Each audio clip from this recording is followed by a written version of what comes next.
Hello, sunshine.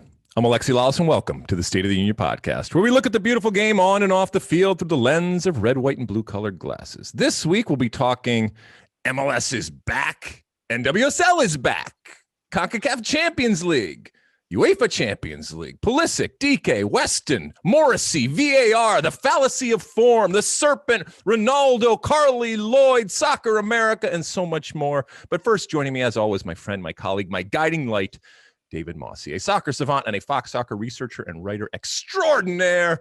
Mosse, how are you doing on this Monday, April 12th in the year 2021? I am doing well, but I am not the story today. We have Ruth and Garrick on the podcast, two blockbuster guests. So why don't you get to that and bring them in as quickly as possible? I mean, we have had sporadically, but we have had guests now on the show, but we've never had two guests on the show. And I can't think of a better way to start this trend of having more guests on the show than to welcome, two greats. Let's be honest. All right. Maurice Edu and Stu Holden. Maurice, this is your first time on the show. Stu Holden, you've been back. And before we actually came online, before Stu jumped on, because he needed some time to deal with his hair, Mo was telling us that he was a little perturbed that he thought he was going to get the whole platform and spotlight of this and not have to share it with Stu. And I let him know a trade secret. Here's what happens, Mo. All right. Anytime Stuart Holden is involved, you end up looking great. So just don't even worry about it, my friend. In comparison, you are just going to be fine. You both look wonderful. Thank you so much for joining the pod. You guys listen to it, I'm sure, as everybody does out there. And when we start off the pod, we talk about some things that that we are watching, that we are listening to out there. I got a whole list here, but I did prep you for it. First, I'm going to go to David Mosse. Okay, first I want to hear from him as to what his week has entailed in terms of his watching habits out there. Mosse, how are you, buddy? First and foremost, how you doing? Doing great.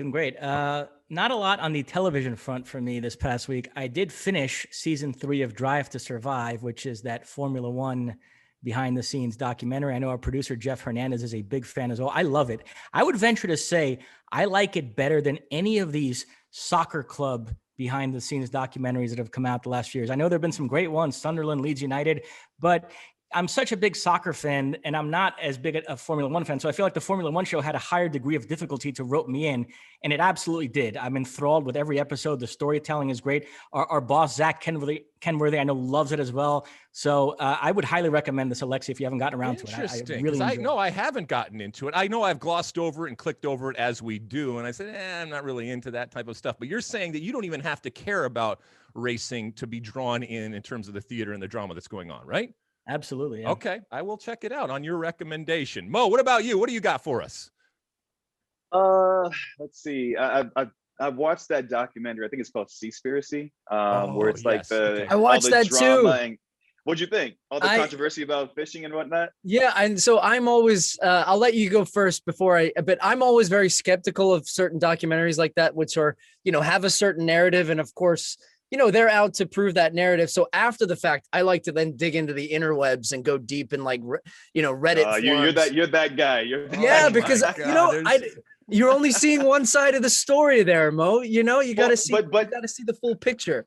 True, but I think prior to that documentary, you've only been seeing one side to that story, right? So they're providing a whole different landscape and a whole different lens to look through. So for me, it was interesting, and I haven't done any deep dive post watching that to fact check or find my own perspective on that. But it was definitely eye-opening and had me questioning myself. I looked at the salmon a lot differently this last weekend at Whole Foods. I kind of stared at it for a while and was like, oh man, should I be eating this? Is this sustainable? I ate it. I stuck it on the grill and it tasted fantastic. Mo, you know that Stu's got, multiple tinfoil hats out there. Okay. Oh, yeah. He can't fool anyone. Of course. What about you there, Stu? Watching anything interesting out there? Yeah. First of all, Mossy, as our, our soccer savant and researcher, I feel like, am I on my hat trick here today? Is this a hat trick performance? Third one on the pod? No, absolutely. You're our David Brenner. I don't know if you got the reference. Famous. I watched the Pelé documentary. Now I watched the Maradona one a couple months ago. I thought was sensational. I loved everything about it. I thought it was so good. Pelé's, while still an icon to me and the greatest player, the documentary did not match up. Now, I know Pelé's an interesting character in a different type of way than Maradona is. And of course, they're always compared and contrasted. Mossy, I'm interested in your opinion as a Brazilian on if you have seen it. What was your take on it? I thought it was still good, just didn't match up to Maradona levels for me. Yeah, I agree. We talked about it a few weeks ago on the pod. I was underwhelmed. I thought like they tried to cover too much in a too short period of time, so it felt like they rushed through too many things. And the footage is all stuff I've seen before. I know my dad was frustrated with that as well. It's all the same goals that he's seen a million times before. Both of us are hoping that somewhere there's some like a treasure trove of unreleased Pele footage that we haven't seen before. Every time a new documentary about him comes out, we hold out this hope that we're going to see, different goals, different plays, but it ends up being all the same stuff. And so, yeah, it definitely didn't measure up to the Maradona one for sure. Boy, oh boy, you guys are so spoiled. I mean, let's be honest. Over the past year, with the amount of television that we've all watched, our bar is kind of low in that we will watch anything, and yet our bar has now gotten much higher in terms of what we actually enjoy. All right, here's what I watched. A couple of things that you will not have watched, nor will you watch in the future. But one is called "England Is Mine," which is an account of Morrissey. For those that don't know, lead singer for the Smiths. I did not listen to the Smiths, and I certainly didn't listen to Morrissey solo. But he is a fascinating character and personality, and it goes through his time leading up to, even before the Smiths, and his upbringing and music and how he got all involved, and the type of personality that he is that shaped a lot of the music that he had. So that was interesting. It's not a documentary; it's an actual, not fictional account to a certain extent. And then L7, which is a band out of the '90s, they did a documentary called "Pretend We're Dead," which was amazing. I'm not an L7 fan, but I really got into it. I thought it was good. Then the one that took up most of my time, and maybe people have seen this over on Netflix, is called The Serpent. It is an 8-episode thing here. It's start and finish, so you don't have to worry about waiting every week, so you're not beholden to the man or anything like that. I cannot for the life of me decide if this is good or bad. It is either awesome or it sucks, and I just can't figure it out. I watched every single minute of it, and it's a little freaky. It's based in the 70s. There's all this time-lapse stuff going on during it, which can be a little bit jarring. But it talks about this character who was a con man and was ultimately a murderer, and he would poison people and take their money and take their identity and stuff like that. But I do recommend it, although I still can't figure out if it's good. So that's what's on my list for this week. And it's 8 episodes too, so it covers a long period of time. And there was a moment where I said, I can't watch this anymore. It's just not doing it for me. And yet I found myself returning to it each and every time. So there's something persuasive and magical that's going on there. All right. Should we light this candle, Mossy? Let's do it. All right. Listen, it is Monday. We are recording this on Monday, the 12th. This is the week when MLS kicks off yet another season, the 26th season. By years, the 26th season, but let's be honest, the 25th season and last year in 2020 is always going to be that asterisk type of season. And this is going to be, at least for the foreseeable future, a little bit different than certainly previous seasons, but hopefully we're heading in the right direction. I don't know about you guys, but I get excited at the beginning of MLS season, and I'm particularly excited at the beginning of this one because maybe of what happened in 2020. And we're going to talk about some things, and we're not going to do deep dives and go through every single team. And by the way, if your feelings are hurt because we're not mentioning your team, don't worry. At some point, we will mention the teams going forward if you do something that is worthwhile of our attention and of mention. Or by the way, you might do something that is so horrible and negative that we still might mention it here. But we're just going to talk about some big picture things that are happening out there. For example, and we'll be doing this week as we at Fox and all of us here on this podcast right now will be involved in this. We got Friday games, we got Saturday games, we got Sunday games. We're on FS1, we're on Big Fox, so we're blowing it out in terms of the start of the 2021 MLS season. And so, the things that I'm thinking about are things like new coaches. That's always interesting to see how that manifests in these teams, whether you're going down in Inter Miami with Phil Neville. By the way, I interviewed him this week, so look for that coming out later on this week. Or you're up in Toronto with Chris Armas up there, and there's plenty more. So those are the things that are interesting to me. The new talent exports, like who's that next player to go and we're going to talk about Daryl Dike a little bit later on here, but there are plenty of young players that are still being scouted. And as MLS gets into this global market, what's going to happen? Stadiums, new stadiums happening in Columbus and elsewhere. That's always something interesting to talk about. The battle for Texas with Austin coming in as an expansion team. Oh, there's Stu. He's loving Austin. I got a lot to say about waiting for that. A lot to say about Austin. And then, the return of crowds as we go through and hopefully, as I said, return to some sort of semblance of normalcy going forward with people coming back in that communal type of thing. So those are some of the things that I want to talk about. Mo, when I say the 2021 MLS season, what are some of the things that you're thinking about in terms of what's interesting to you?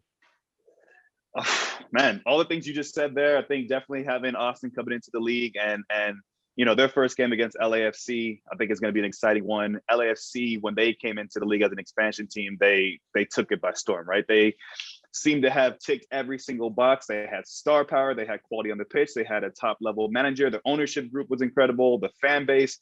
So they set the bar, or they raised the bar. Atlanta came in before them and did a great job as well. So now Austin FC, what can we expect from them? You think they're going to be more? Do you think they're going to be more Atlanta, or are they going to be more Minnesota? Yeah, I don't even. When you look at the roster so far, right, they've obviously brought in a lot of veteran players that have experience within the league. They have a coach who understands the league. They have sporting director in Gio Reyna. I'm expecting, I guess, a hybrid. I don't think they're going to be Atlanta LAFC, but I think they will swim. I don't think they'll be out there Michael Phelps in it or anything like that. I don't think they're going to sink either, but I think they'll hold their own. And then summertime will come around. They'll maybe add another player in there. They still have a DP spot available. But I'm just excited to see them. They've done a good job in attracting such an incredible fan base, and that'll be an exciting one for me. When all is said and done, who's the best team in Texas at the end of this year? Oh, end of this year. You know what? If all goes well, because it's all on paper right now for Austin, right? And it looks good on paper. If it looks good on paper, if they can take that and transfer, I might give my nod to Austin. I'm hopeful for Tab and what he's doing in Houston, but I think Austin has some interesting pieces and they still have some potential to bring in some guys in the summer. I know Stu might feel a little bit different about that, but you know what? I'm going to go ahead and throw that out there, stir the pot a little bit. Right. Yeah, the battle for Texas is one that's dear to my heart here. I'm a Houston guy. I played for the Dynamo. I don't feel good about the way the Dynamo have been playing. Last season was not a good season for Tab Ramos and the Houston Dynamo. They have now even more pressure coming into this year because Dallas are a good team. Austin, I think I agree with you guys. I think they'll be okay. I think that's a team we'll know a little bit more about. They're always a little bit of a crapshoot as they first come in of like, what does the chemistry look like? Josh Wolf's a first-time head coach in this league. Claudio Reyna is an experienced technical director with New York City. He's done, I think, a pretty decent job from the outside. It's hard to scout these guys and really know what they're going to look like in their first game. But and the pressure's on for Tab Ramos and the Houston Dynamo now because of that, because you have Dallas, because you have Austin, and you're all fighting for hearts and minds, as my dear friend ALEXI LALAS loves to say. Guys, let's talk about the champs. I am super high on Columbus. I love what they did this offseason, adding Kevin Molino and Bradley Wright Phillips to an attack that already includes Zardes and Zelarayan. That midfield with Nagby, Artur, and the emerging Aiden Morris. Stu, you have some unique expertise on what it takes to repeat as MLS champions. You did so with Houston in 06 and 07. So I'll go to you first, but I want Mo's take as well. Do you agree with me that Columbus are a legitimate threat to repeat as champs? Yeah, Columbus absolutely are. And I go back to before last season. I think everybody looked at the roster for Columbus that, Bez Pachenko and Pat Onstad put together. And we said, man, this team is a lot better. And Caleb Porter is a coach that's experienced at winning in this league. What do? They win MLS Cup. And I think the most important key to then repeating is maintaining your core. And they have done absolutely that. They've kept every big player that they needed. And that was a big part of their run last year. Zelarayan looked incredible. Zardes is scoring goals already. I watched his game in CCL, which I know you did, Mo. And they just look confident, and they looked a team that's so comfortable in their own identity. And they've added a couple of good pieces. Bradley Wright Phillips is a great guy to have off the bench. He scored a ton of goals for LAFC last year. Kevin Molino, if they can keep him healthy, they've signed him to a 3-year deal, and they've signed a young Romanian player as well. And I think it's just a really nicely well-rounded roster. Now, one of the teams, I think, when we talk about repeating or just being, a bounce back year, Mossy, Atlanta United. They effectively last year said, look, we've got no fans in the stands, even though they outwardly did not say this. They threw in the towel. Let's be honest, guys. Stephen Glass took over to the end of the year. Martinez goes down for the ACL. They sold PT Martinez and effectively just said, we're not going to win this year. We're okay with that. Let's try and get in the playoffs. Well, they feel the pressure. And I know that Bocanegra and Darren Eales over there are feeling that pressure. You're going to have the fans back in the building. And they've made some good signings in the offseason. Some signings that I'm really excited about. When you think about Santiago Sosa, young, exciting Argentine player, they have an experienced striker in Lopez, not to mention the fact that the most important one is getting Joseph Martinez back and healthy. And I think it's a pressure year for Atlanta United to be competing, not to mention the fact that you have the team you asked me about, Mossy and the Columbus Crew, that are kind of the big dogs in the Eastern Conference right now. So I'm fascinated to see that play out. Mo. Couple questions for you, okay? One on both coasts, okay? Right. You're Philadelphia Union, right? They have built themselves up as this machine that develops talent, but now they're going to have to go back to that well again and replace talent that has gone on to quote unquote bigger and better things in the forms of Brendan Aronson and McKenzie and that type of stuff.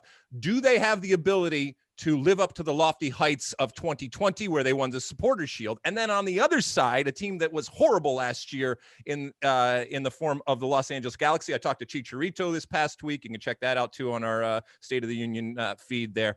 He said all the right things, but does the Los Angeles Galaxy under Greg Vanney, a new coach, go back to the lofty heights of yore? So let's start with Philly. Philly they have a pipeline of young talent coming through. And, although Aronson, massive loss, McKenzie, massive loss, not just their play for Mark McKenzie, not just his play, but also the leadership that he brought at such a young age, but such an imposing presence on that team. He had the recovery speed to make up for, tactical issues that might have happened that might have presented himself for that back line. Yes, I do think they have the talent to maybe not be Supporter Shield champions again, but I think they will. They'll present themselves well. They'll still be in that conversation in my opinion, I think top 2 or 3 in the East. And when you talk about Aronson, he has a younger brother. Alex, I mentioned him to you earlier last year. He has a younger brother coming through, a talented young player. I hope he gets some minutes. Anthony Fontana is going to probably slide in as that number 10 to fill Aronson's shoes. He's a player that I got to watch, hungry young kid. He has that work rate. He has that ability. We saw him last year score the goals he scored. I think Philly will be up there again. Now, when we go to the West Coast and we talk about Galaxy, I don't know. Chicharito obviously has a lot of responsibility on his shoulders.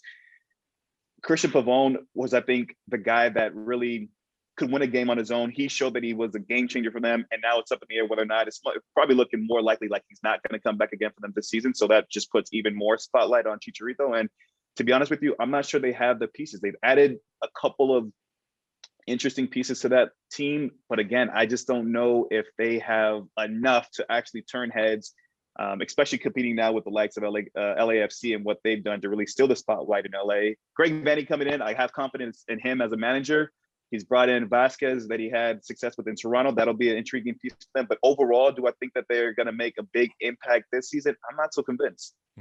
Interesting. I disagree with you. I disagree with you. I think Ooh. Philadelphia is going to go down and LA Galaxy is going to go up. So but the Galaxy were so far down before, they only have room to go up, basically. Right? Hey, listen, is that a hot take, Lex? Is that a hot take?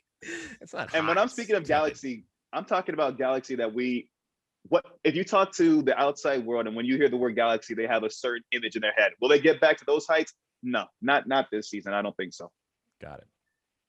And guys, when Alexi mentioned before all the new managers, there's long been this notion that you're better off hiring a manager who has an understanding of how MLS works rather than bringing in somebody from the outside. Now, Tata Martino and to a lesser extent, Matias Almeida have sort of made people evolve in their thinking about that. But still, we've seen teams go in different directions this offseason. You have the Galaxy hiring Greg Vanney and Toronto hiring Chris Armas.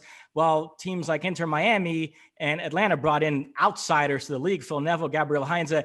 What's your take on that? Do you still think, all things being equal, you're better off hiring a manager who's been a part of MLS, who knows how the league works, understands the rules? Or are you okay with teams looking outside and bringing in somebody? Do you think it's possible for a guy with no understanding of the league to come in and have success right away? I don't think it's carte blanche. I don't think it's as simple for every team that, there's not a proven recipe for whatever your team is, right? And I think it goes back to, Alexi, you're talking about expansion teams and coming into the league, being comfortable with who you are. Atlanta United, in their first year, they had a clear vision of what they wanted to do, the way they built the roster, the coach that matched along that with Tata Martino. But ultimately, I remember, was it MLS semifinals last year? We had a look around at the coaches, and it was, you had Adrian Heath with Minnesota United, been in the league for a number of years. Brian Schmetzer, who's won titles, has been in this league for a long time. Caleb Porter, who's won championships in this league for a long time as well, and going way back. I'm trying to think who the fourth coach was as part of that the Eastern Conference semi now, which I'm blanking on. But Bruce Arena, Bruce Arena and the Revolution, exactly. Yeah, and so Bruce you're Arena, saying old dog, so. and by the way, MLS coaches, and I'm talking American coaches here too. And Adrian Heath, he's been in the States for a while, but he's an English coach that has a lot of Americanisms. They take this very personally, this foreign coach label. And I remember talking to all of those guys in the pre-match meetings, and they made a point of saying, when we talk about foreign coaches and the amount that some of these foreign coaches are paid as well, relative to what American coaches are paid. And Brian Schmetzer is a great example. If Seattle had hired a foreign coach instead of re-signing Brian Schmetzer, I guarantee he would have been paid more than Brian Schmetzer was paid in this last round of his contract. And a guy that has won multiple championships in this league, but it's perception, right? And perception matters to certain people. I would say, Mossy, if you're going to hire a coach, it's even more important that your support staff, your technical staff, your ownership is built out in a way to support them, because a lot of foreign coaches get here, and the first thing I hear in talking to them is, man, this league has a lot of rules. And man, I thought I could get these guys in. I thought I could get these guys out in day one. Look what's happened in Miami right now. Pellegrini, they thought they could have as a fourth young DP, or, this under 22 initiative. Now they're probably going to have to trade him for way less than the market value that they paid him at, but they don't want him on their roster. And those are the kind of challenges that you deal with to really just try to put together a successful operation. Yeah, the Galaxy are really interesting with that, because they take a chance on Schelotto. It doesn't work out. And now they go to the other extreme, which is Greg Vanney. So it's a constant debate that I think occurs with every franchise for sure. Well, look, I mean, the reason why coaches bristle at that, and domestic coaches that have been in the league for a while, is because they want their experience. They want, to a certain extent, their loyalty to be rewarded in future jobs and obviously money. But it's no different than the way that we look at players too. There's plenty of players that are not even close to the level of a domestic player that are spent, lots of money is spent on, and they bring them in. They're sexier names. To your point, Stu, it's perception and all of that. Mo, all right, last question for both of you guys, actually. When all is said and done in 2021 in the MLS season, what do you think are going to be the biggest stories? Either something that happened on the field in terms of who's champion or something like that, or just I mean, last year the biggest story was MLS is back, I guess, and the COVID thing. We're not in that type of environment anymore. It's still challenging, and certainly challenging continuing for the Canadian teams. But in your crystal ball, what do you think we're going to be talking about come December? Ooh, all right. I'm going to say LAFC finally get it right. Ooh. They finally get it right. Yeah, they finally get it right. They go ahead and win everything. Everything being, they win MLS Cup. Maybe they don't win Supporters Shield again, but they get through. They do what they need to do during the regular. Why are you shaking your head, Lex? They get through. I mean, because I can't. Like, they're already insufferable, and so now, can you imagine having won MLS Cup too? What the LAFC folks are like? I'm going the other way. I'm going the other way for Mo here. Before you continue, Mo, I think LAFC don't have a knockout season. I still don't think defensively they've gotten better. I don't think they figured out the goalkeeper position. The X factor in that would be what happens with Brian Rodriguez. If they end up selling him to the Spanish club, Almeria, where he is right now, and then do they replace him with somebody that I think could have a greater impact? the number 9 position is the biggest question for me. And, if they play Vela there or Rossi, that's not an out and out striker. Corey Baird's not going to win you an MLS Cup. Yeah, but Stu, they still have an opportunity to bring in someone in the summertime. That's what I'm saying. I don't think they're going to fly through the regular season, but I think when it comes time to it, when they get into the playoffs, they're going to peak at the right moment. And I think this is the year that Bob's going to finally get it right, and they'll go ahead and they'll be champions. That would be a story. That would definitely be a story. We cover it because it would be wonderful. But here's one more for you. Okay. I'm going to go ahead and say an MLS team goes ahead and finally wins CONCACAF Champions League as well. Ooh, yeah. I like that one. I like that one. Yep. Who is it then? So I already threw. Who is it now? All right. Hold on. Okay. No, wait. Hold on. Because we're going to go to CONCACAF Champions League in a second. You teased it perfectly. God, you guys are awesome. All right. Stu, before we go, though, give me what you think we'll be talking about in December. I think we're going to talk about the reemergence of Atlanta United as a super club. Last year, they were a down club. I think that this year they're going to come back with a vengeance. I think Gabriel Heinze will be leading them to their second MLS Cup, not LAFC. Nice. All right. Well, listen, Mo set it up. So let's move on to CONCACAF Champions League.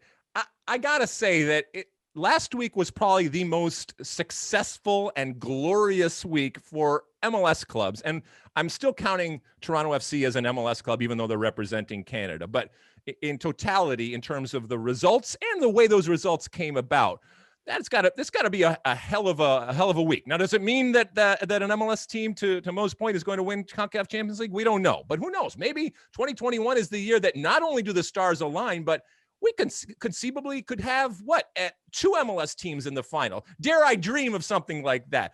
All right. So first things first, I'll go to you, Mo. So you think that an MLS team is going to win CONCACAF Champions League for the first time in the way that it has been structured, and certainly in recent history as to what CCL is. Who do you think that ultimately is going to be, and why do you think that? Is it just based off what you saw last week? No. If it was just based off of what I saw last week, I would say Columbus looked really good, although they're playing probably the lesser of the opponents that everyone played, right? My take, and it's not biased, right? Because I could have said Toronto equally as well. Here it comes. Well. I smell a cheesesteak. So just looking at the bracket, right? Looking at the bracket and how things will play out, I think Philly is in a favorable position in terms of the bracket, right? They get past this first opponent, Saprissa, which is not a slouch. They did a good job to win the first game on the road. So now they have an away goal. They come back home, do the business there, boom, done. The next opponent would be, I think, Atlanta and their group. Is that correct? You look at the bracket now, Lex? Yep. And I sorry, Stu, but I'm gonna go ahead and say I think Philly gets by Atlanta as well. And then their next big opponent would be, I think, Club America, if all things play out the way they should be. And that's like in the summertime. So by that point, Philly should be in good form, all cylinders firing. Everyone's back from injury. They'll have a transfer window as well to add a couple pieces if necessary to strengthen the squad. And I think from there, you win a semifinal. First of all, you get to a semifinal, a little bit of luck, and you're in a final, and then anything can happen, right? See, Mo, you're falling into this fateful trap that we fall into every spring, and that's life. We're gonna get the MLS PR emails in a week or two, and tell us about how well the MLS clubs did in the first 2 rounds, and we all start to then believe again. And I've seen this movie before, Mo. It doesn't end well for us. But I would say to you, I am also cautiously optimistic, and I'm cautiously optimistic because I have been burned here before, and I don't like being burned, but that right side of the bracket does look pretty tasty for MLS teams to get to a final, and it would be at a different time period. The MLS clubs would be fitter. They would have more games compared to the previous ones, and it's only really Club America on that right-hand side that I would say, okay, they can just cause chaos in this whole bracket. And do you know what? The Portland Timbers could knock them out in that next round if they get past Marathon. Now we're recording this, of course, on Monday the 12th. It could all just go to complete, in the next 2 days. But I would say MLS teams looked really good and confident and fit and strong and composed in away games, even amongst a lot of shithousery. Yeah, I mean, look. Wait, so who's your pick? Yeah, who's your pick? Who's my pick to go all the way there? I like Atlanta. I like Atlanta from that right side. Stu is like all in on Atlanta. I would love nothing more than a Columbus Atlanta final. Oh my goodness. No, I would love a Philly Columbus final. There you go. All right. So for those that don't or didn't follow it, Portland went down to Marathon. I guess we're down there in Honduras. Got a 2-2 tie down there. Atlanta went into Costa Rica for Alajuelense and got a 1-0 victory, even though Brad Guzan got thrown out and they were down a man. Philadelphia Union, as Mo said, went into Saprissa. Not always easy on the road again and got their 1-0 victory. Columbus just went down and absolutely crushed Real Esteli down there in Nicaragua. And Toronto FC, which is a big result, by the way, 1-1 against Club Leon down there in Mexico. So a couple of things that stood out for me, not just the results, but also and Stu, you mentioned the housery that was going out there. We expect it from CONCACAF. It happens all the time, but there was some real guile and maturity in the way that the teams approached these games, the way that they behaved, the individual antics and theater, and the acceptance that, you got to fight fire with fire. I think that there was, a real recognition and an appreciation from the outside that, hey, we're going down into these, these cauldrons and these difficult situations. And I know there's no fans in the stands, so it's a little bit different, but still you got to go on the road and the field. You have to take into account the field. You have to take into account, the heat, the altitude, whatever it ends up being. And you're playing against some good teams that feel very, very comfortable. And yet they found a way to, within CONCACAF, be CONCACAF-y, which is something that MLS teams in the past haven't really had. Where is this coming from? I don't know. Well, actually, I want to know. I want to go to Mossy, because you watched all of these games. You worked all of these games. What impressed you out there when it came to these results and these performances? Well, I agree with Mo. This is the year. It's been trending in this direction. Toronto lost the final on penalties to Chivas in 2018, and LAFC outplayed Tigres for much of that final last year. We're up 1-0 in the second half and coughed it up at the end. So the MLS teams seem more up for it than the Liga MX clubs. It seems like the Liga MX clubs, they're a little bit over this competition. I hate to say it. So I think the motivation is more with the MLS side.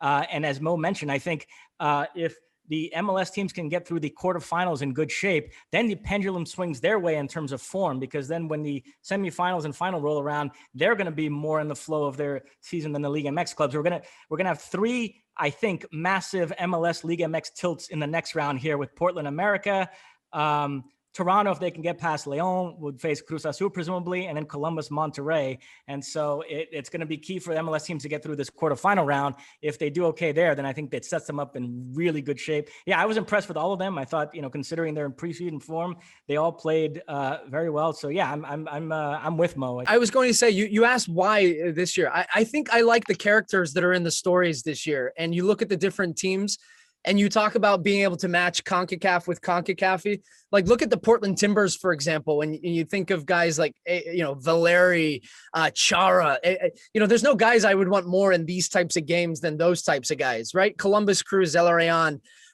You look at Atlanta United, full of South Americans and guys that, they're like, oh, we've seen this before. Bring it on. We can equally match that.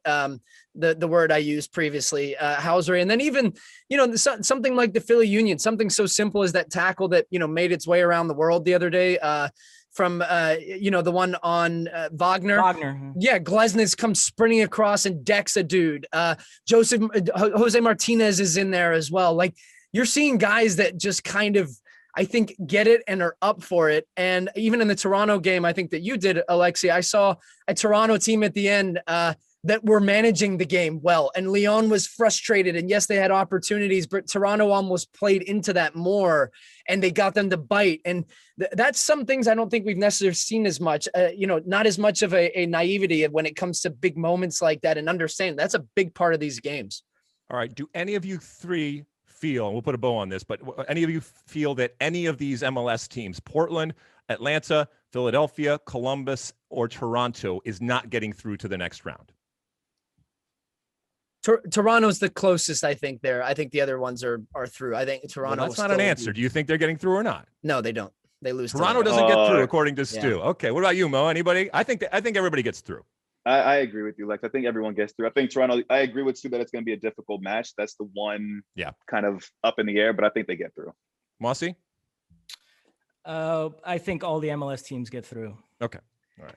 Well, we'll see. Anyway, by the time you are listening to this on Tuesday, we will already be headed off into those second legs that will happen throughout the week. So you can turn in and check us out on Fox, because we are broadcasting this tournament as it goes forward. All right, we're going to shift real quick to the women's game, because all sorts of stuff was happening on and off the field when it comes to women's soccer, including our U.S. women's national team, who continue to prepare for this summer and the Olympics.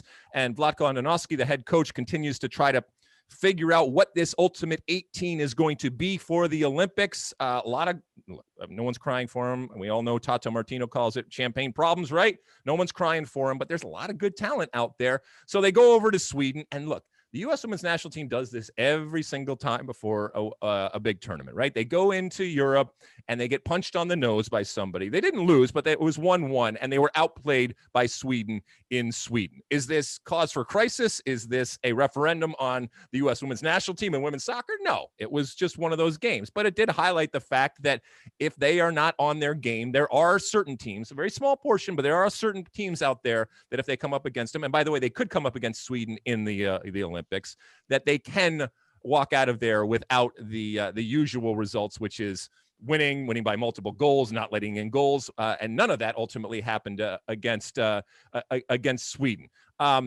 Congratulations are in order to Carly Lloyd, who got her 300th cap. That's incredible. An American soccer legend, a world soccer legend, and she just keeps on going and is certainly in line to be not only part of the team this summer, but probably starting up top, although Alex Morgan might have some things to say about that right now, but there's not a whole lot of other options up there, and she just continues on. I mean, it's just an amazing, like you said, Mo, it's just an amazing feat. Congratulations to her. We're going to get to NWSL and what the season that kicked off, or the Challenge Cup, I guess, that is kicking off this season. But first thoughts, guys, on the U.S. Sweden game, and in general, this U.S. women's national team as it prepares for this summer. Let's go to you first, Mo.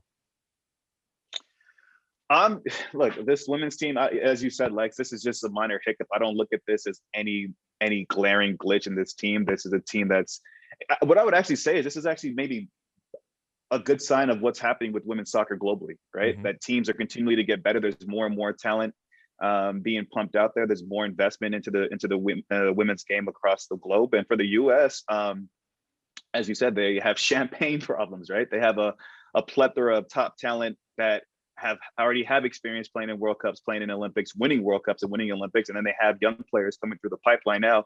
I'm still very, very bullish on this team. I think we all are. I don't think this is anything to really be concerned about whatsoever.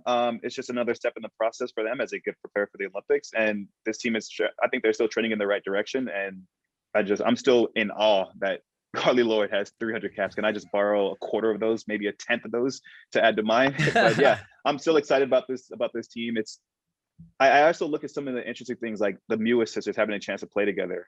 That's I wish I would have had that opportunity to play with my brother. But I think the heart of this team is in that midfield. You have the likes of Ertz, you have Lindsey Horan, you have Sam Mewis, you have Rose Lavelle, who we saw turn into an absolute superstar at the last World Cup. So going forward, this team, I think, will have no issues, and I'm still very, very bullish about them. You know, yeah, first of all, I echo you guys and just say congrats to Carly. To be able to maintain the level she has over the course of her career at such a high level, and the hunger. I mean, she'd been on the scene, obviously, for a long time, but her breakout performance was that World Cup in 2015, and, you know, the hat trick in the final, one of the greatest goals ever in any World Cup final. So it's great to see her. Every time she's written off, it's almost like she gets stronger and she takes it personally, which I love to see. You know, my biggest question, Alexi, for this women's team, and you're right, every time before kind of a major tournament, they get this little wake up call. I think this was Vlatko Andonovski's first non-win as a head coach. It was 16-0 before that. They had the tie in this game. They get the late penalty, which was outside the box, by the way. But no VAR. Nobody's checking the tape. Come on. But look, I have question marks about this team going forward. I don't think we've really had that before, because it was last summer or 2019 summer. It was Alex, Tobin, and Megan. And, that was the three, and that was consistent. They scored goals. They caused havoc. I'm not convinced by Lynn Williams on the right wing position. You have players playing in Europe like Kristen Press. Is Alex Morgan going to be fit and at the level that we expect of her, and does she even get the reps before that? What does she look like for the Orlando Pride when she comes back after international duty? And then, I think that's the challenge. And Mo said it rightly, that European soccer, specifically in the women's game, is getting exponentially better. There's more investment from some of the biggest clubs in the world on the men's side now, on the women's side. And at a point, there will be a reckoning for U.S. women's national team. It's not far away. That Europe is getting a lot better. The games get harder. The Frances, the Swedens, the Spains, the Englands, the Germanys. These are legitimate threats to the U.S.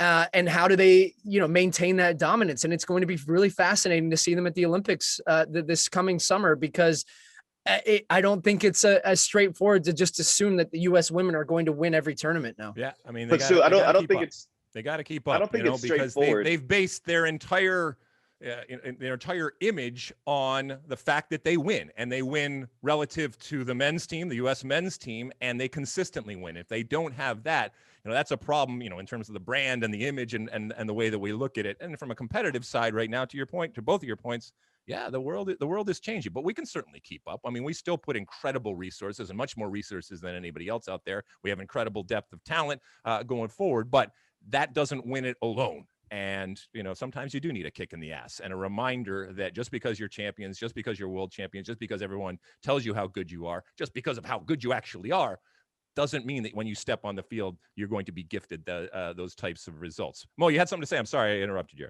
Yeah, no. All I was going to say is I agree with you both that it's not guaranteed and it's not a given. But I think the one thing about this team that they've shown, and they showed at the last World Cup, is when you ask that question of them, there is so much going into the last tournament about the progress of countries like France and the Netherlands and how much better they have gotten, Germany as well. And when the questions were asked, they showed up. They showed up in the biggest moments. They had players have individually great performances. They had a collection of players. They had a collective as a team performing the biggest moments. So yes, I think it's great that more teams are getting better, that there's more competition, but I think that all that does is just inspire this group of players even more. It just pushes them to reach new heights, and they always answer the question. So I think it's great for women's soccer. Guys, I just want to put the Carly Lloyd 300 caps into perspective. The three of you combined for 167. Although I will say, Alexi makes up the large majority there. I will say the three of you achieved something truly remarkable in your careers, which is you qualified for Olympics, which is, that's not an easy thing for U.S. players to achieve. That is true. Well, congratulations to Carly. She's not only a great American, but she's a great soccer legend. She's a great New Jersey legend. She's a great Rutgers University legend. So couldn't be happier for her, and I hope she has another 100. I hope she keeps going on and stays healthy going forward. We look forward to seeing her this summer at the Olympics. All right, let's quickly transition and finish up our segment here. NWSL is back. The Challenge Cup, this tournament that we saw last year that was so successful and so popular that they have reignited it 2.0 to actually kick off the season. That came into to play this past weekend as NWSL got off the ground for 2021 and their season. We saw all sorts of things going on. We saw expansion team with Racing Louisville over there. By the way, the light show that they have over there at the Lynn Family Stadium is incredible. And they had 5,000 people or something like that. It warmed the cockles of my soccer heart to see a stadium that was rocking. The home team won. The expansion team won. First goal in history. Then they had this light show going on. That was wonderful. Let's see, what else do we have? We had Trinity Rodman, Dennis Rodman's daughter, score her first goal as a professional as she has come into the professional game. And obviously she's going to get attention because of her father. She understands that, but she actually held she was really, it was really interesting in the way that she dealt with the questions that she knows are coming, and she knew were coming after it, and the way that she really focused in on her mom as to giving her so much strength and power, and not that she doesn't, from her father, but she knew that all the attention was going to be on her father, and she really took that spotlight and put it on her mom. I thought that was really interesting for an 18-year-old, right? And then let's be honest. I know where you're going here, buddy. When you kick off a season, right, and you're up there in Portland with the Thorns, playing at home again. And we have this moment at the end of the game with Portland's Morgan Weaver and Kansas City's Kristen Edmonds, where it was a knockdown, drag-out type of fight, and it went viral. All right, you have a fight on a soccer field, everybody is going to talk about that, and it doesn't matter, where you are, who you are. If that type of stuff happens, in this day and age, it's going to get out there, and that video is going to make the rounds. It did. It was nutty. It was crazy. NWSL is smart in that, of course, you don't want to be known for fights, but they also recognize that this was a peek into a league that continues to try to bring people into that tent and get people interested. And by the way, they've done a very good job from a business standpoint, and the numbers bear it out. They're television partners, but this is part of it. And it was crazy insane. So thoughts, I'll go to you first, Stu, in terms of the overall introduction of NWSL in 2021 and this specific moment. It was great to have NWSL back. I watched a couple games that first night, watched the Dash, unfortunately, with a 0-0 non-thriller against Chicago. But it was really that last game of the night, the Portland game, where the group chats were on fire. Twitter was alight. I could not get enough of it. First of all, I know that moment gets the most of the attention, and it was right at the end of the game, but that was a great game.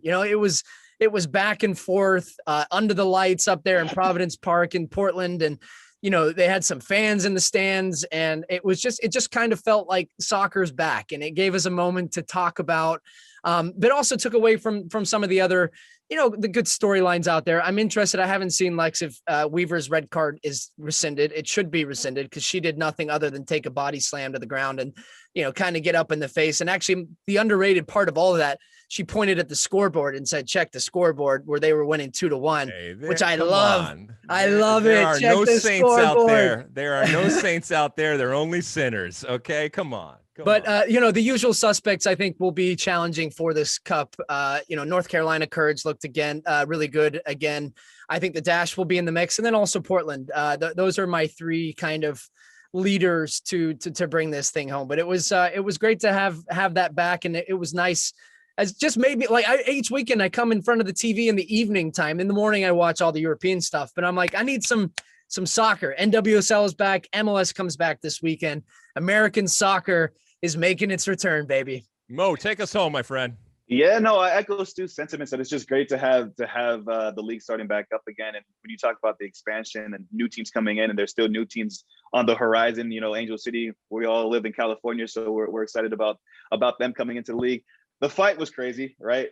You don't often see too much theatrics like that, but for all the, I think Stu is right that it does kind of take away from the beauty that happened in that game. But you know what?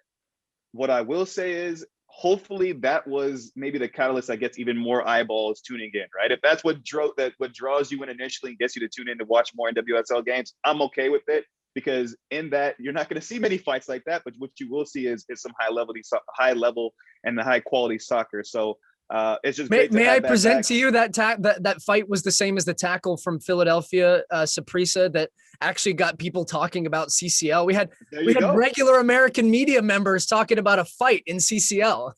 And that's my point right there, right? Just as long as it continues to increase the viewership, get more eyes tuned into the game, I'm all for it. And I'm just happy that NWSL is back. MLS is coming back this weekend. Let's go.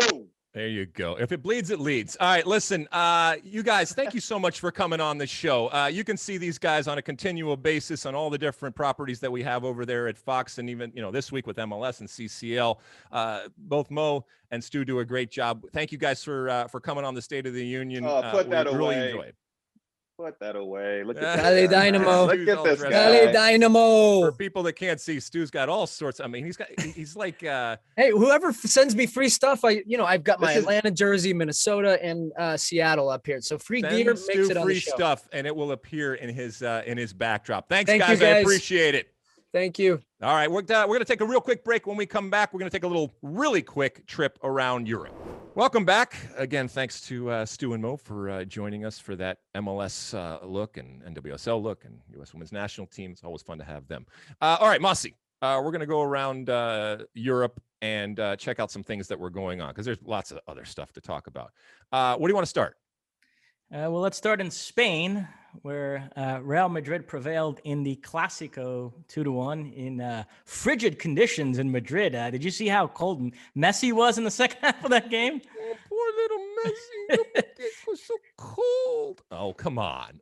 Yeah, it was, it was not only cold, but it is in an already sterile type of environment that we have seen over the past year. Just the fact that Real Madrid chooses to play these games in their training stadium. And look, it's relative, right? So their training stadium is a very nice stadium, but still it brings out the stark and naked and raw nature of the game that much more because of what you're playing in. Didn't stop them. And congratulations to Real Madrid. And I was talking to my friend Max Bretos the other day, and he couldn't wrap his brain around why Real Madrid is good. And yet, should we, Mossy, be so surprised? I mean, I know they don't do it with the romantic flair that Barcelona does, but they are still a machine and a juggernaut. And if you look what they've done over the past 5-6 years, it shouldn't be any surprise to anybody that once again, when it all comes down to it, whether it's beating Barcelona in this game or finding themselves back in the top of the table, I mean, are we giving them enough respect? And I guess, are we giving Real Madrid and Zinedine Zidane enough respect? Well, I don't think you can give Zinedine Zidane enough respect. This was a remarkable win, actually, when you consider that they were down 3 starters across the back line, Ramos, Varane, and Carvajal. And then Lucas Vazquez, who's been filling in ably for Carvajal, was having a great game, assisted Benzema on the first goal. He gets injured. He's now out for the season, so Odriozola had to come in. So it was really a patchwork back line. And then Zinedine Zidane, who's very concerned about the fitness of his squad and had one eye on the Liverpool second leg. In the second half, when that game was in the balance, he made this triple substitution, took out Benzema, Vinicius, and Toni Kroos. Now, Vinicius, who had a great first half, had a lousy second half, so I didn't mind taking him off. But the other 2 substitutions were remarkable. He brought on Mariano, Isco, and Marcelo. And the lineup that Real Madrid finished this game with was such a patchwork, random mishmash of players, and that they were able to just barely hold on. This was a game of 2 halves. Real Madrid were brilliant in the first half, up 2-0. Could have been more. Valverde had that shot off the post. The goals were from Benzema, and then that Toni Kroos free kick that deflected off Serginho Dest, and then Jordi Alba in the back of the net.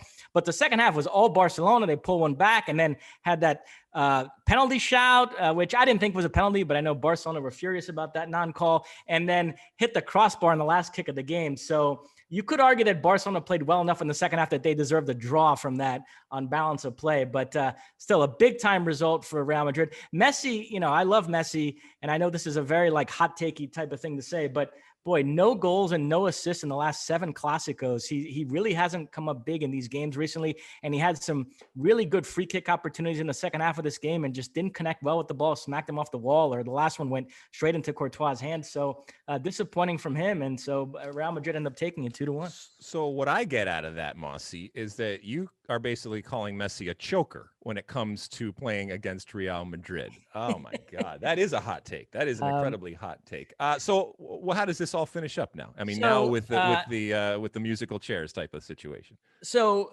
Real Madrid, with that result, temporarily went to the top of the table. They were level on points with Atletico Madrid, but ahead on the tiebreaker. Atletico inched back in front on Sunday because they played to a 1-1 draw away to Betis, which was not a bad result, actually. Betis are a good team, so Atletico were able to get a point there to go back in front. So it's now Atletico 67, Real Madrid 66, and Barcelona 65 with 8 rounds left. I still think this is trending completely away from Atletico. Luis Suarez is injured now. He's going to miss several weeks with a muscle injury. So I think it's between the big 2, Real Madrid and Barcelona. And yeah, I because Real Madrid have the Champions League to worry about as well, I kind of still want to give the edge to Barcelona, but I don't know. It's hard to go against Zinedine Zidane. This man, that triple substitution he made in the second half. I was talking to my dad about this, and we were like, that is the move of a coach who's never failed at anything in life and thinks that anything he does will come out right. And it did. I mean, it's so, Real Madrid take it. So it's hard to bet against him. I think it's pretty much a coin flip between Real Madrid and Barcelona. But this is fun. This is a fun type of ending that we are going to see here. And I agree with you. I think when you look at Atletico Madrid, it's trending downward. And I think they have that sinking feeling. I think when you look at Real Madrid, is there just too much on their plate right now to be able to fight on these different fronts? But once again, why would I ever doubt Zinedine Zidane or Real Madrid? And Barcelona is always going to be Barcelona. What if Messi just says, no, I'm taking this on my back, and we're gonna find a way. All right. Anyway, we'll see how that all plays out. Where should we go to now? Well, let's do a little sort of potpourri of Americans in Europe, because this was a big weekend. We can start with Christian Pulisic, who, a week ago when we did this podcast, we didn't know about his fitness. He had picked up a hamstring injury, which looked to be serious. And so we went into this whole spiel about how, oh my God, this guy can't stay on the field.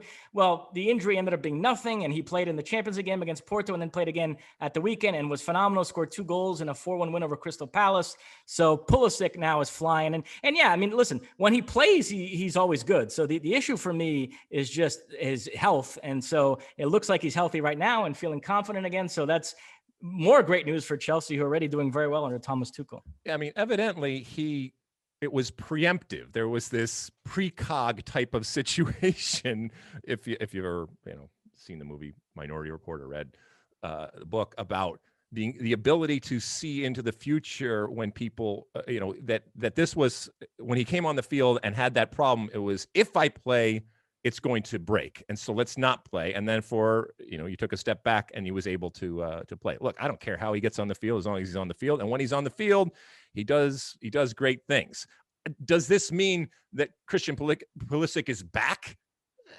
I mean, I think if Christian Pulisic had been Thomas Tuchel's cup of tea, we would have known about that a while ago. But this is great for him, regardless of what happens in the summer. And I still think that there are going to be questions in the summer going forward. I don't look at this as Christian Pulisic has fought his way back and proven himself worthy of Tuchel's trust and proven himself in terms of his value. I just think that he's there and he's doing what Christian Pulisic has always done when he is healthy and on the field. But that's a big when and if. And then what else? Let's stay in England, but drop down a division. Daryl Dike can't stop scoring. Found the back of the net again for Barnsley in a win over Middlesbrough. That's 8 in his last 11. This point probably belonged in our MLS chat, but Daryl Dike is not stepping foot back in Orlando again in 2021. I know they turned down that offer for him, but they're going to get much bigger ones at the end of the season. And I think they're going to end up selling him. So, Orlando City take a flyer on somebody like Pato. And at the time, everybody said, well, if he doesn't pan out, who cares? They have Daryl Dike coming back. Well, now Orlando City need Pato to work out, because I don't think Daryl Dike is stepping foot in MLS again the rest of the year. Do you agree? I mean, there's no way. This guy's been one of the best players in the championship since. And look, it's not just Orlando smelling money. It's MLS as a whole recognizing the message that this types of things send. I mean, even while we're recording this, Don Garber, the commissioner of Major League Soccer, is doing kind of state of the leagues type of stuff as they prepare for the opening of the season this weekend. And he said, that's a $20 million player, referring to Daryl Dike. And that's a guy that we hope could even set new records that go beyond what we achieved with Alphonso Davies. So they are rubbing their hands together. Davies was going from MLS to Europe, so there was still that little bit of unknown whether he could make that transition. Exactly, right? Dike has already settled in England well, and so a Premier League club's gonna have no qualms about splashing big money on him. Why wouldn't he do well? And he's doing it, as we've said before, and scoring in a league that we know is very, very difficult, and for a team that doesn't necessarily play, a high level, creative, intricate, progressive type of the game. And so I'm just excited because I think he can be even better. I mean, he is doing this in the rawest sense of the way that his team is playing. And I think he's much more than that as a player. So we'll see ultimately what his price tag is. If somebody when somebody comes along and decides to pay that, I mean, this could be something special. And I love it. I love seeing how he has taken the bull by the horns, seen the opportunity, and in doing so, I mean, dramatically increased his value, and how that will reflect on not just Orlando, but MLS going forward. So congratulations to him already. Knock on wood that he stays healthy and just keeps scoring. And this is all good stuff. And for the U.S. national team, because there is nobody yet up there, that's one of the reasons why we get so excited about something like this. And then in Italy, Weston McKennie back in the fold for Juventus, had some disciplinary issues recently, but he came on in the second half of their game against Genoa this past weekend, and 2 minutes later scored. Juve with a 3-1 win over Genoa. In Italy, remember, it's all about top four now. Inter are long gone. They won again this weekend, and they're going to win the title for the first time in 11 years. But Juve are in that top four race, and Weston McKennie continues to be a key contributor for them. So nice to see him find the back of the net again. Huh? Yeah, I mean, the players that were disciplined and problem children now come back in and show their value. Dybala and Weston McKennie. It was great. It was great to see the way he took that goal. He is not fazed one bit by the team that he's playing for, the league that he is playing, whoever he's playing against. So again, talk about increasing your value. I mean, if Weston McKennie were to be out on the transfer market now, I mean, geez, you're talking, I don't know, 50, 60, 70, 80, those types of numbers in terms of his value. So it's been great. It's been great to see him do that. And congratulations on the goal. And he continues to rack up goals. I know anytime that an American scores in Italy, immediately, the tally between myself and Michael Bradley, I mean, he's already passed us a long time ago, as he should, and he has much higher and much loftier ambitions and goals when it comes to what he is ultimately going to leave as his imprint and his legacy when it comes to Italian soccer.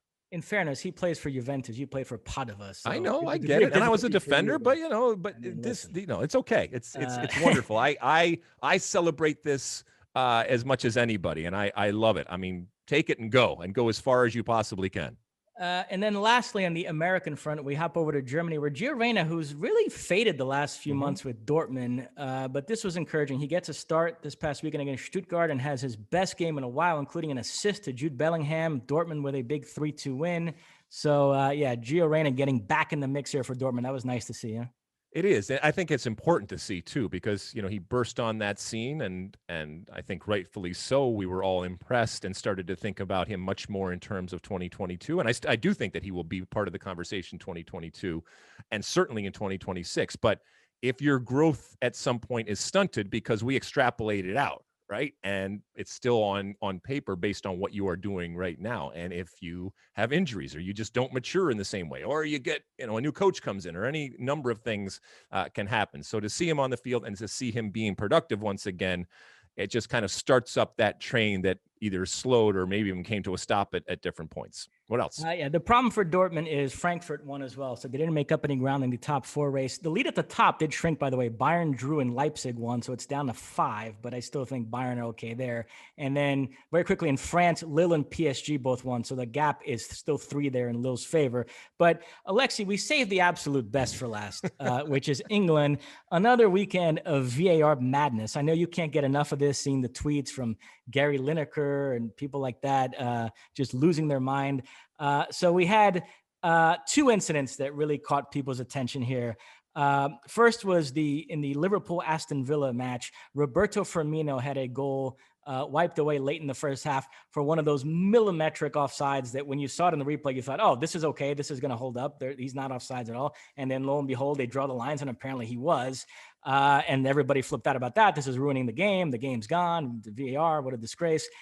So, again, what is your response to those people? All right, so that one, if you don't want the lines, then don't have the lines. But if you're going to draw the lines and the lines show that they are off and the humans are ultimately deciding where to draw those lines, then I understand, and I can at least sympathize to a certain extent that people are frustrated. People are angry by the way that this is happening.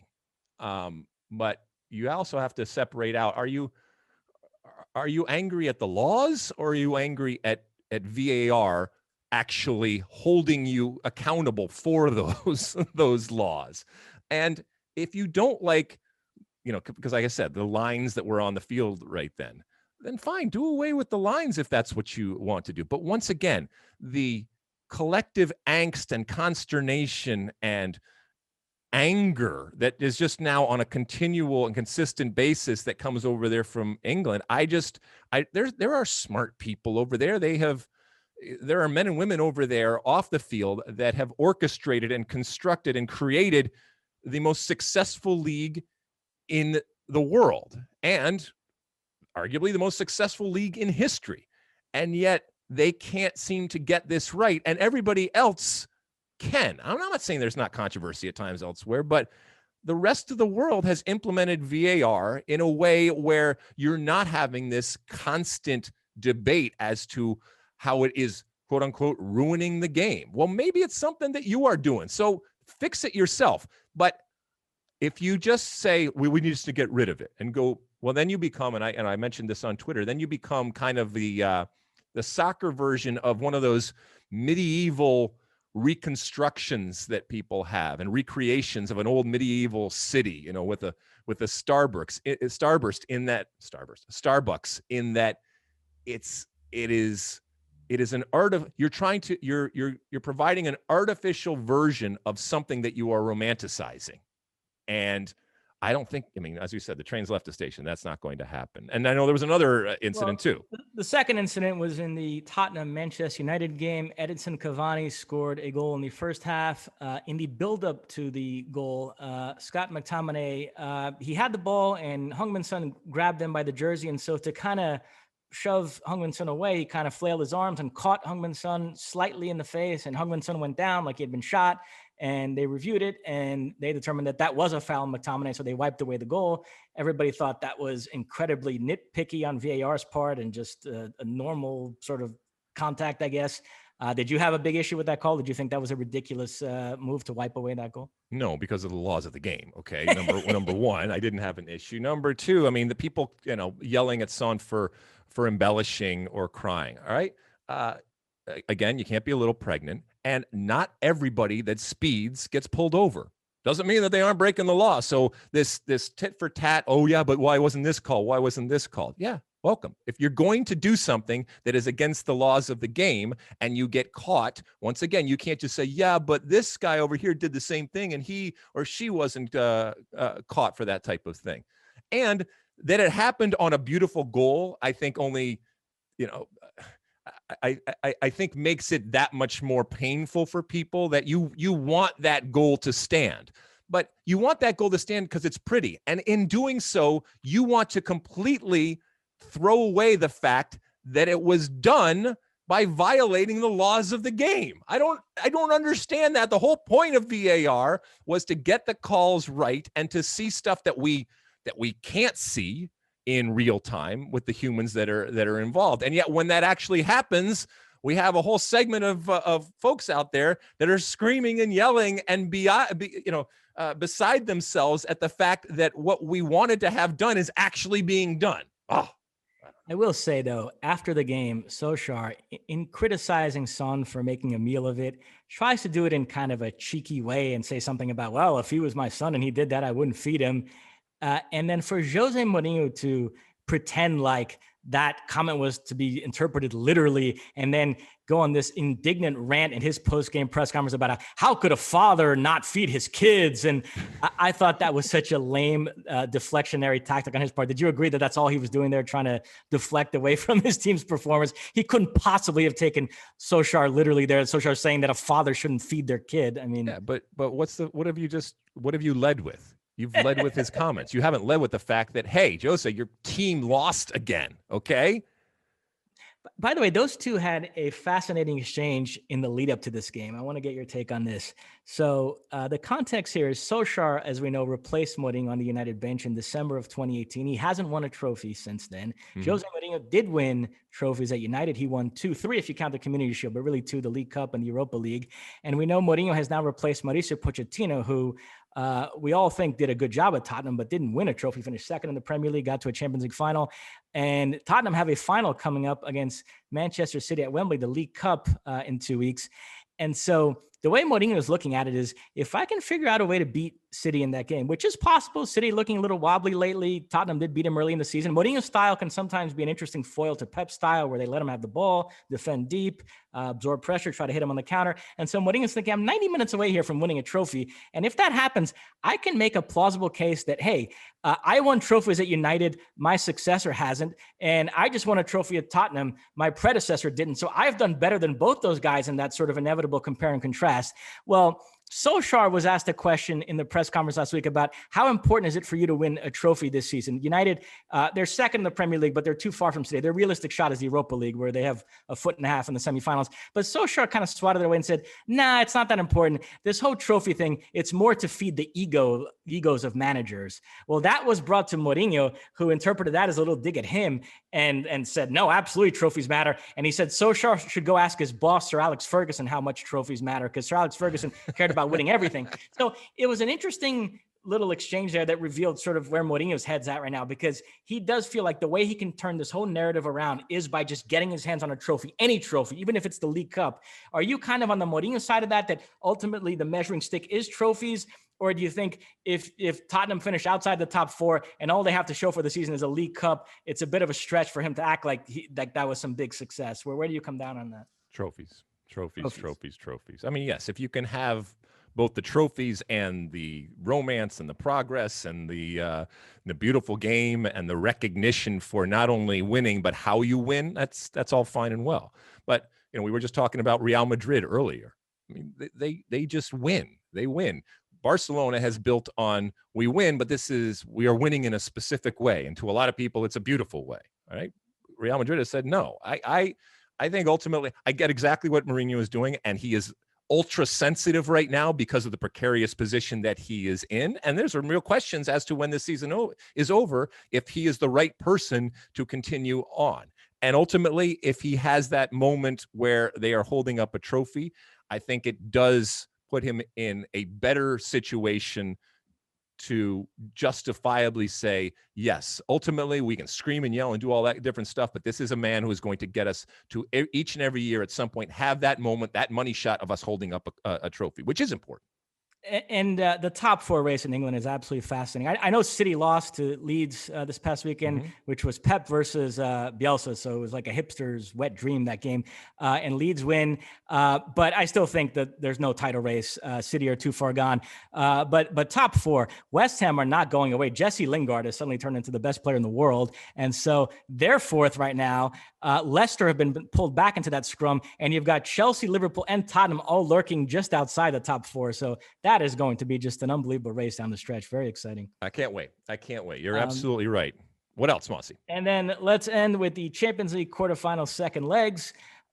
First up, Tuesday, Chelsea and Porto meet again in Sevilla. Chelsea claimed a 2-0, nice and tidy 2-0 win in the first leg. Goals by Mount, and what a player he is, and Chilwell. And I expect Chelsea to take care of business here and march into the semis. I don't see Porto putting up much of a fight. But the other game on Tuesday is absolutely fascinating.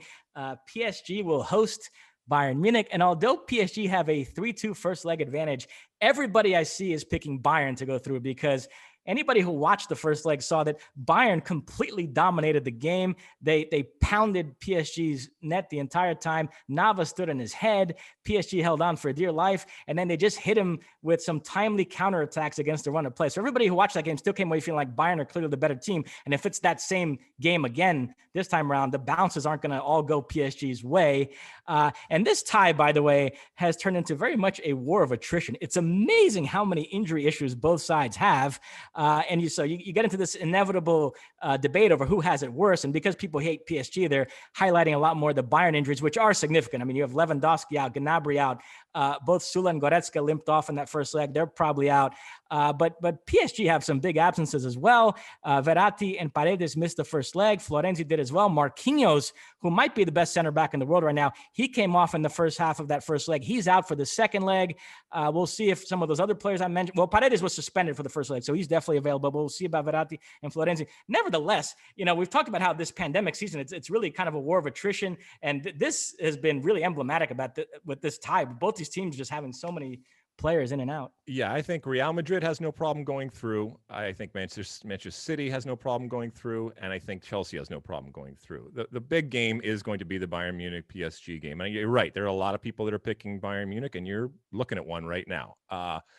It was interesting because this Bayern Munich team finally went to the well and found it dry. There was just this feeling that, okay, Flick's going to make some changes, and Alphonso Davies came in, and okay, we made some mistakes, and we put ourselves in a hole, but we'll figure it out. And they have.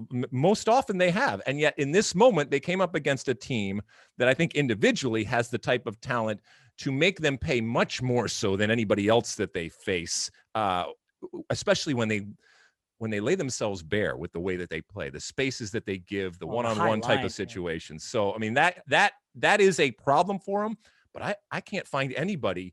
Is there anybody out there that would be surprised if Bayern Munich overturned this? No, I don't think anybody, because that's how good they are. But they're going to have to find either another well, or they're going to have to go back to the same well and find that there was a little bit at the bottom. They just missed this last time. Let me ask you about that second Neymar assist, because that has spawned another did he mean to or not debate. You might recall in the semifinals of the Champions League last season, he had this outrageous back heel flick to Di Maria against Leipzig, and there was some debate on Twitter about whether he meant to do that or not. This time around, he assisted Mbappe for the first goal, but then the second goal, it was an assist from Neymar to Marquinhos.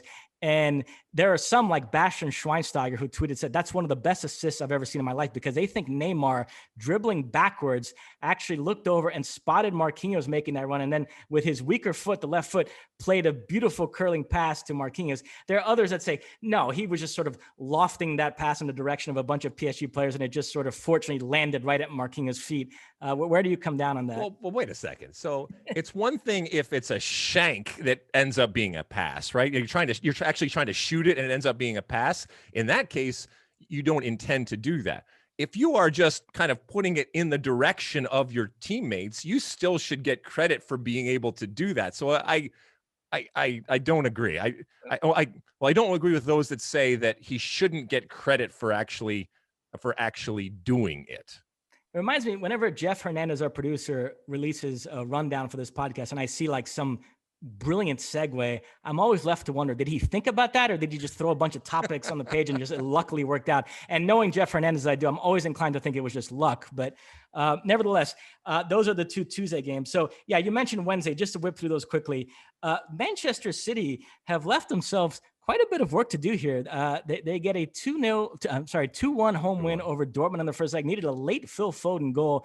And, it's funny. I was bemoaning the fact that Sancho being out robbed me of this great young Englishman matchup, but I still got one because Jude Bellingham started for Dortmund and was fantastic, including scoring a goal in the first half that was disallowed that a lot of people thought was a bad call. Did you see that play where he poked the ball away from Ederson? No. And yeah, there was another refereeing controversy there.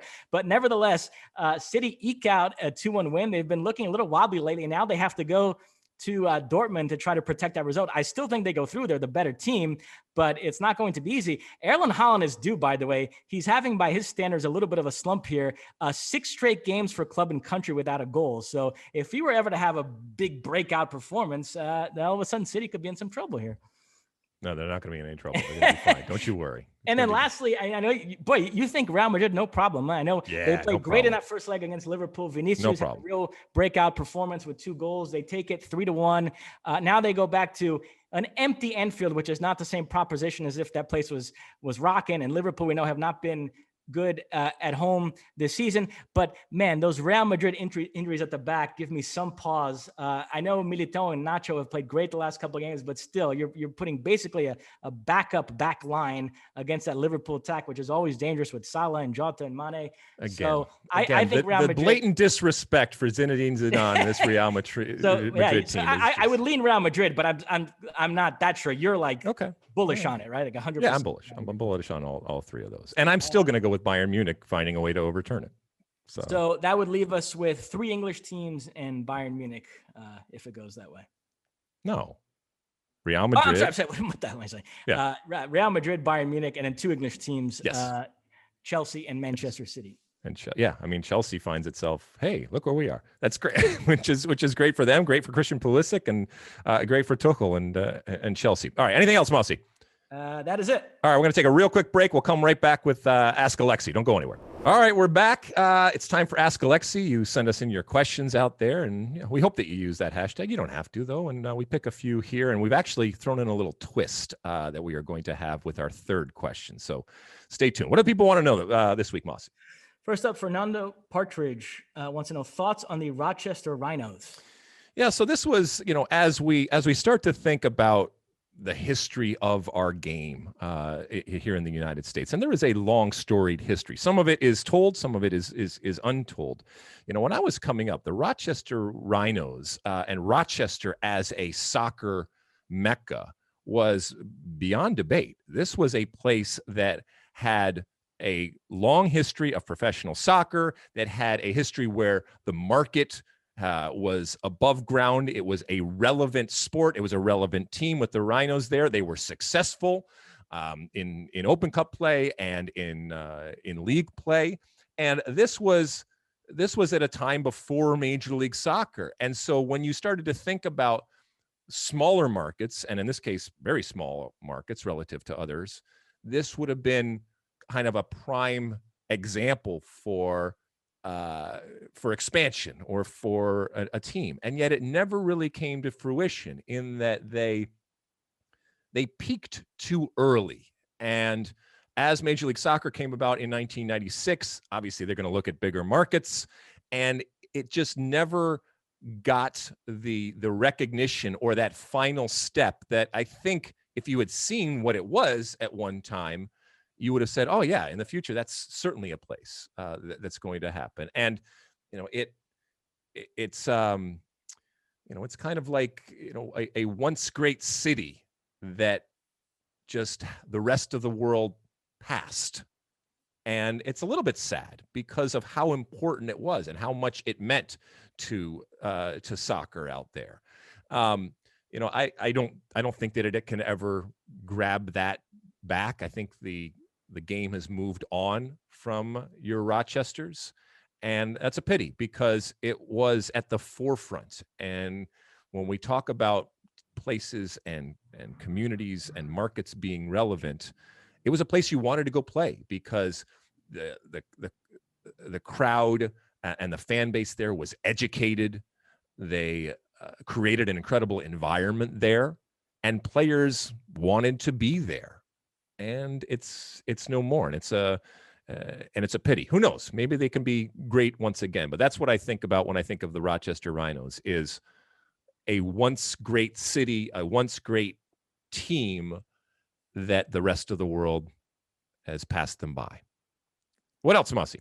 Well, next one is this audio clip. Do you want to set this up? Let's do it. Let's do it at the end. Let's do the audio at the end. Oh, I'm sorry. The audio clip's the end. So the second question, which I love, I have thoughts on this as well. Rowley Greenhall, great name, asks, can I ask you a somewhat unrelated question? Genuinely want to know, it seems like you kind of don't like the EPL. Why? This is a fairly big game and you aren't watching. I'm not sure what game he was referring to this weekend, but maybe you have more important things to do, but generally seems like you have something against the EPL. Okay. So Raleigh, I have nothing against the EPL. I watch it. I watch it on a consistent basis. I enjoy watching it.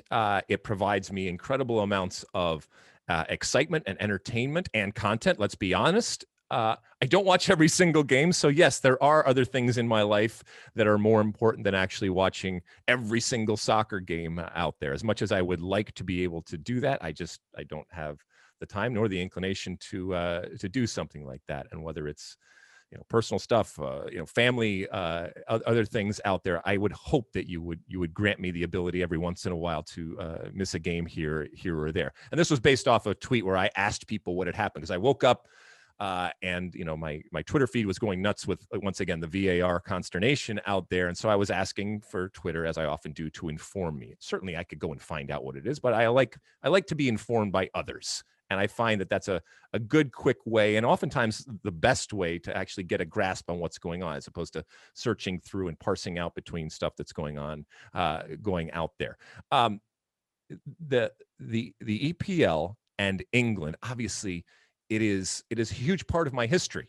The English game and English people, when it comes to the game here, has long been part of our American soccer culture and has impacted me along the way in numerous ways, and for the most part, incredibly positive. But as our culture and as our soccer culture has grown, and this inevitable compare and contrast happens at different times, I like to at times point out the hypocrisy. And I like to at times point out how perception and reality can be very, very different things, especially when we're looking at and labeling as, quote, the best, whatever that ultimately means. And oftentimes when I see things being pointed out, individual players, individual teams, narratives out there relative to, a league like the EPL, at times I do bristle because I'm apt to say, yes, but what if, or why, or you need to understand why this isn't necessarily true, what's being said. And so maybe if that comes off as I don't like the league, I'm sorry. I'm not sorry, because it's just the way that I act. But to your point, I can honestly say that I enjoy. I get up early in the morning and I watch. I love the theater and the performance aspect of it, and the entertainment value that this EPL and this version of the EPL and the brand that they have created has provided me and so many others around the world. I am incredibly fascinated and amazed and respectful of, like I said, the men and women that have created this league that the world watches. And I am part of that world and I get excited. But if I see something that's BS, or if I see something that is being couched and that is being focused on or is being painted in a certain way that I don't feel is the actual reality of what's going on, I like to point it out. And sometimes I try to point it out in an entertaining or witty or sarcastic or mocking type of way, and that's okay. Don't worry, EPL can handle it, and I will continue to do so because it's fun, and that competition is only going to increase as we go on. And I think that there will come a time more and more in the future where American soccer is not viewed as such a lesser or lower type of soccer when it comes to either the players that we have, the teams that we have, the leagues that we have, the culture that we have, relative to what happens in the quote unquote best league in the world, which is right now the EPL. It's funny. I get this question sometimes, to the extent that anybody cares what I think. I care. And there's a saying, when you're accustomed to privilege, equality feels like oppression.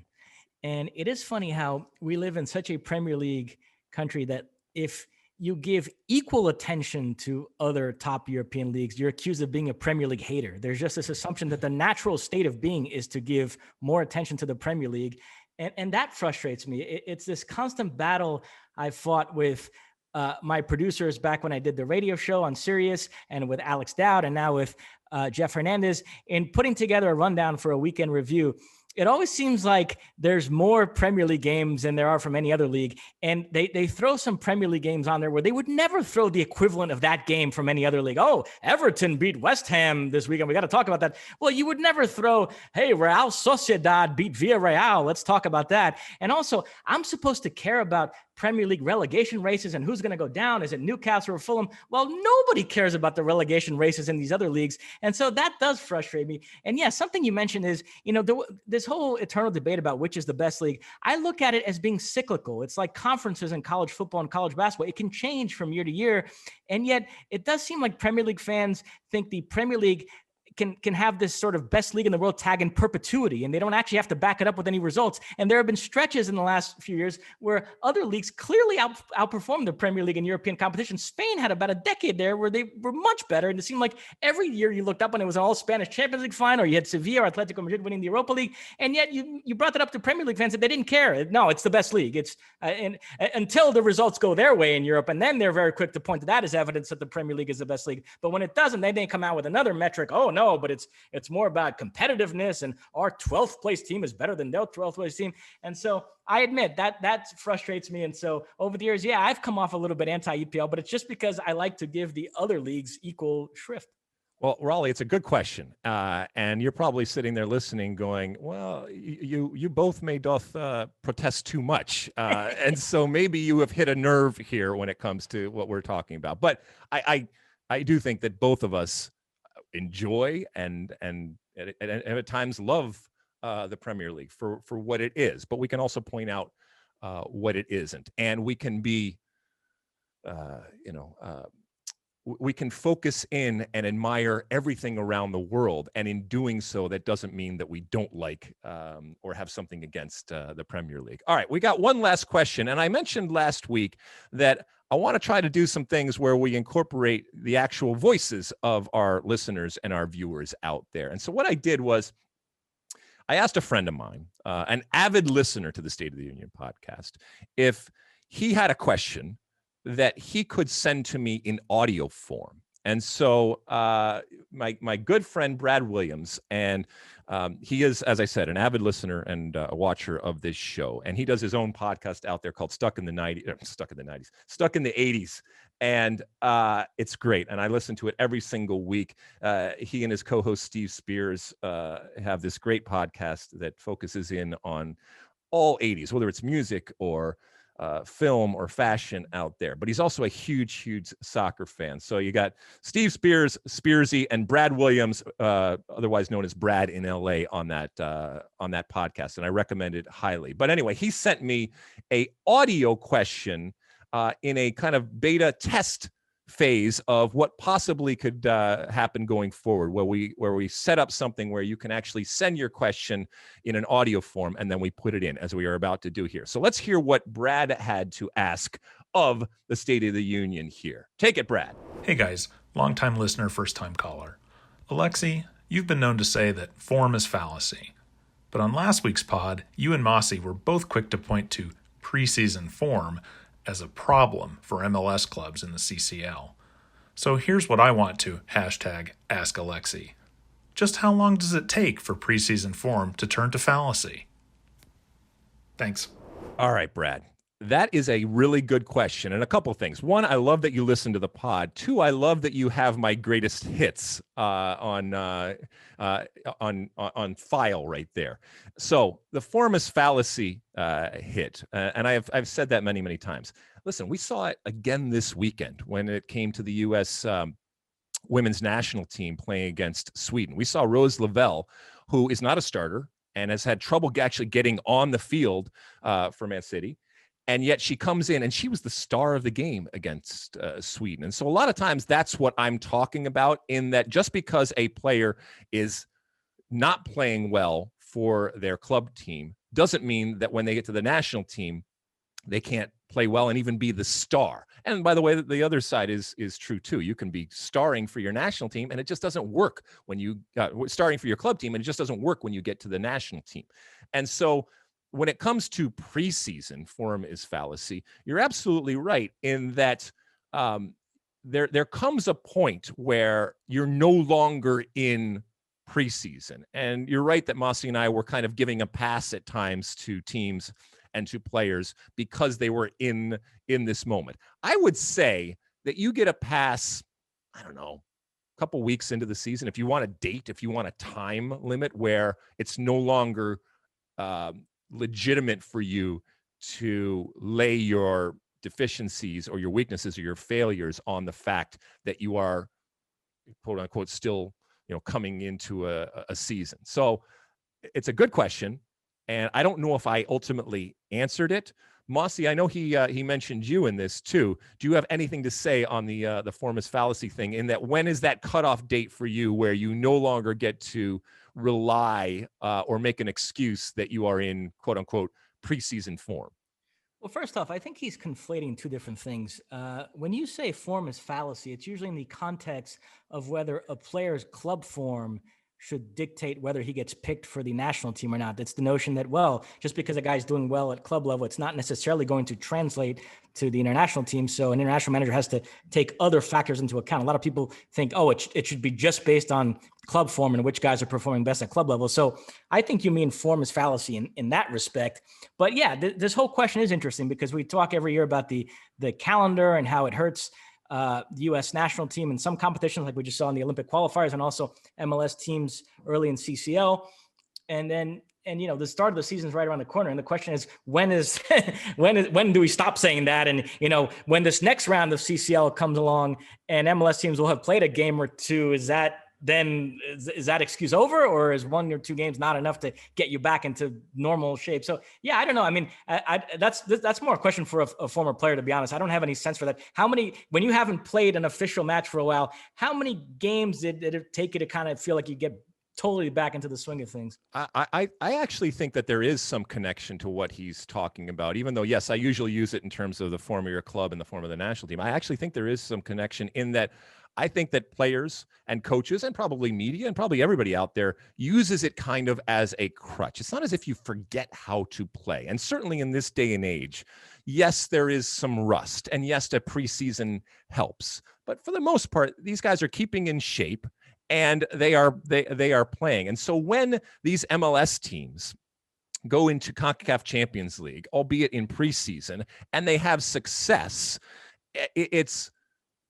we couch it as in spite of the fact that they were in preseason, but no, the form in this case, the form would be that you are not in form, and you have because you're in preseason, and that at times is a legitimate excuse and something legitimate to point to, but that they went out and got the results that they wanted.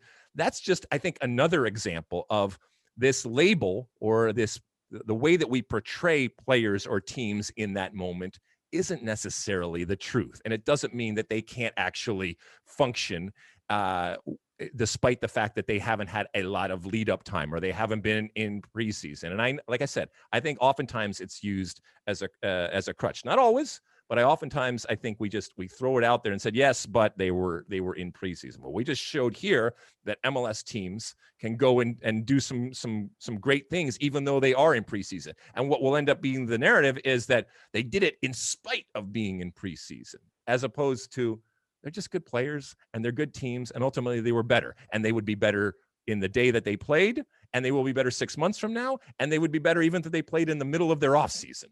All right, Mossy, anything else? That's it. All right, listen, thank you to Brad, first and foremost, for sending in that audio clip. And we might look to try to establish that much more so going forward, so we can give you guys a little bit of love. And it's interesting to hear people as opposed to just see it typed out. And, there's nuances and different stuff out there. And, it's also good for the ego out there, if anybody really cares about ever being on the State of the Union podcast. Well, congratulations, Brad. You are the first person in recorded history to ever be a part of the podcast in the Ask Alexi segment in the audio form. So we'll see if this sticks going forward. We're going to take another quick break. When we come back, I will have my one for the road. Don't go anywhere. All right, we're back, and it's the end of the show. A longer show this week. We appreciate you hanging out with us, and we covered a lot of different things out there. I was talking to a friend of mine, actually, who said he enjoys the fact that we put those, the show rundown in the notes, because it gives him an opportunity to look forward to what we're talking about. And also he can kind of pick and choose a la carte as to what he wants to listen to and maybe what he doesn't want to listen to, especially when it's a longer type of podcast. But anyway, we're at the end of the show. And at the end of each show, I give you my one for the road. And this week, it's a celebration. It's a happy birthday celebration to Soccer America. Soccer America, for those of you that don't know, is and has been for the last 50 years a soccer magazine. Obviously, it has become much more of a digital form in the age that we are living in right now. But back in the day, it actually started out as almost a underground fanzine type of thing. And for those of us that grew up in the 80s and 90s, it was the Bible. It was required reading. It was that weekly or monthly type of situation where you would go to your mailbox and it would be there, or you would go to the local soccer store and you would pick up a copy. And it was, if you were anybody, you were in Soccer America. And for a player to be on the cover, it was huge. And it was, yes, a small group, but it was that small group of soccer people that at that point, when Soccer America started out, were kind of living underground. And with the help of Soccer America, it became much more above ground, and it spread out. But this was still where everybody went for their information as to what was going on. And as the world has changed and the soccer world has changed, Soccer America has tried to grow with it to some success and some problems along the way. But the fact that many years ago, This was something that was started with an eye to the future, and it has grown with the game, and the importance that it had on me and so many others in our industry at a time when it was difficult to find information. It was difficult to know what was going on. I know now it's all instantaneous and at our fingertips, but that wasn't the case. And you held on to this as a prized possession, and you opened and looked at every single page and digested it. And whether it was the actual stories or the pictures or the advertisements or whatever it ended up being, you read it from cover all the way through to the end, and you read absolutely every single thing. And that's how important it was to the sport of soccer. And so thank you to Soccer America for keeping that alive at a time when it was very, very difficult to do so. And it for many that worked over there over the years, it was a labor of love, and it was difficult, and it was challenging, especially as the world has changed and changed even in the moments there. So happy birthday, happy 50th birthday to Soccer America. And I was, I think I told you, Mossy, over the last couple of months, I moved and I pulled out all of this different stuff. And there were all of these old magazines and even old Soccer Americas, and just the feel and the sight and the smell of them brought back warm and fuzzy type of memories for me.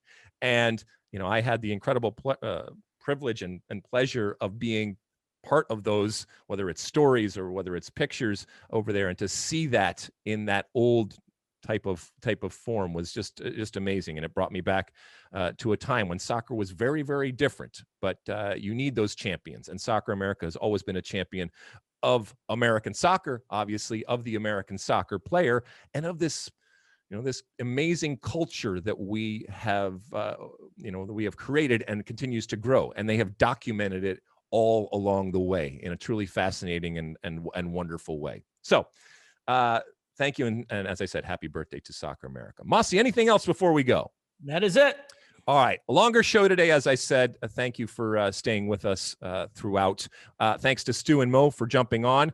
MLS kicking off this week. NWSL and the Challenge Cup in full swing. As we mentioned, both CONCACAF Champions League and UEFA Champions League roll on this week. So we'll have plenty to talk about next week. We thank you for tuning in and for subscribing and for reviewing and for rating and downloading and doing all the different things that you do out there. We will talk again next week here on the State of the Union podcast. And until then, and as always, size the day.